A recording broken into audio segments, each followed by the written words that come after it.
Hey, it's your girl, Regis Hollins, the founder of Connecting Love and Marriage. Someone submitted a question for Ask Regis, and the question is basically something like, what do I do with a husband that keeps lying? Okay. My husband's been faithful. He hasn't cheated. You know, he's not bringing home any of the babies or anybody else, but he has a tendency of not divulging all the information, because we like to know information. And two, he has a tendency of not telling full truths. In my book, in your book, yeah, that's a lie. A lie is a lie. Okay, if you're anything like me, if it's not 100% the truth, it's a lie. And she was wondering what to do with her husband, or she was taking it as him not loving her. Now, the first thing you must understand is that your husband not being honest, the fact that he's not truthful, is not an indication of who you are or who he is. We do things in our relationships based on our relationship with God. Okay? We choose to say yes to God or no to God in our marriage. So, for example, if hubby is doing something wrong and getting on my nerves and not treating me the way I think I need to be treated, not appreciating me, my flesh could say, okay, I'm going to go cheat on my husband.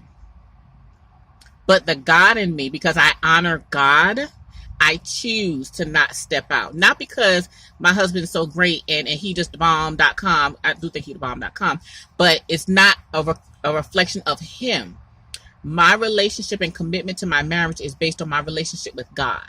Okay. Now, of course, yes, my relationship with husband is a consideration, and, we're supposed to honor our husbands and we're supposed to do all these things, okay. Yes, I understand all that, but you've got to get to the heart of the problem, because what you're dealing with is a heart issue, and it's a heart issue based on that relationship with your husband and God. Okay. There's certain things that I won't do in my marriage because I love God too much. And I don't want to disgrace God. And I don't want to dishonor God. And I don't want to make a mockery of who God is and who he's been in my life. Okay. I want to honor God. So it allows me to do things in my relationship. Now, of course, my husband being amazing helps me. It makes it easy. It makes it easy for me to be committed to him. But my commitment is not based on my husband. It's based on my relationship with God. Now, I'm not saying sit around and just take no mess. Okay, there's boundaries that need to be set. There's understandings that need to be kept. This the stuff. But my point is, I want you to realize there's a heart issue that you're dealing with. The lie is just a fruit. The lying and not being fully honest, that's just a fruit of a deeper issue. And the root of the issue is that your husband's relationship with God has been broken or is tainted in some way. Once you work once your husband is walking in alignment with God and obeying God, it stops him from doing certain stuff, without you having to say anything. So my suggestion, in your prayer time, pray for your husband's desire to live for God. Pray for his connection with God, him speaking to God on a regular basis, him getting into his word. Pray for healing. There's a lot of stuff that we were raised with that we think is okay. For example, ladies, we go shopping and we want to hide stuff from my husband sometimes. I don't do that. It is what it is. But you might have been raised in a household where mama went shopping and hid stuff in the closet so that hubby didn't see it and hubby didn't get upset. That's also lying. That's being dishonest. That's not, divulging all the truth. Okay. So, but that's a heart issue, and that's something that you've learned.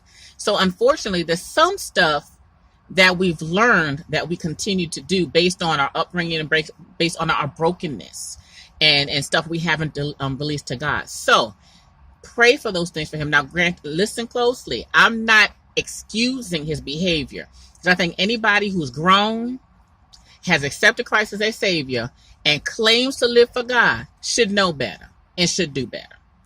So I'm not excusing this at all. But what I am saying is, if you seriously want change, and if you are seriously wanting to see the heart of the problem. Get to the root of the problem. You have to deal with your husband's relationship with God and his commitment to God. And that's not you going in and saying you need a better relationship with God. You need to do better. That's you praying and asking the Lord to speak to your husband and minister to your husband and help your husband in those areas where he's broken. Okay. Helping you to get a tribe around your husband, men, strong men who love God that will speak life into your husband and speak wisdom into your husband. Okay. So the moral of your story is it doesn't mean that your husband doesn't love you. When he's falling short and sinning, he doesn't sin against you. He sins against God. We're unfortunately casualties of war sometimes. We get caught up in the middle of it like, well, dog, I'm still hurt by it. But get to the root of it. Because once he deals with his issue with God, you're no longer, one of the fruits, one of the benefits of that is you're no longer hurt and you're no longer affected, okay? Never overlooking the issue, always addressing the issue, creating safe boundaries for yourself. But when he has a tendency of not being honest, you speak to him about it, you pray about it, and you get to the root of it. The lie is just the fruit. It's not the root. So even if you stop him from lying, that means you got to go through a whole long list of stuff that he needs to stop doing. Work on his relationship, pray for his relationship, and then you'll start to see true manifestation and change your marriage. Okay, hope this helps. Love you. Click the link in my bio. I have an amazing 5-day marriage bliss in there. I also have an awesome free workshop coming up. So click the link in my bio if you want to get access to all that stuff. And subscribe. All right. Love you. Bye.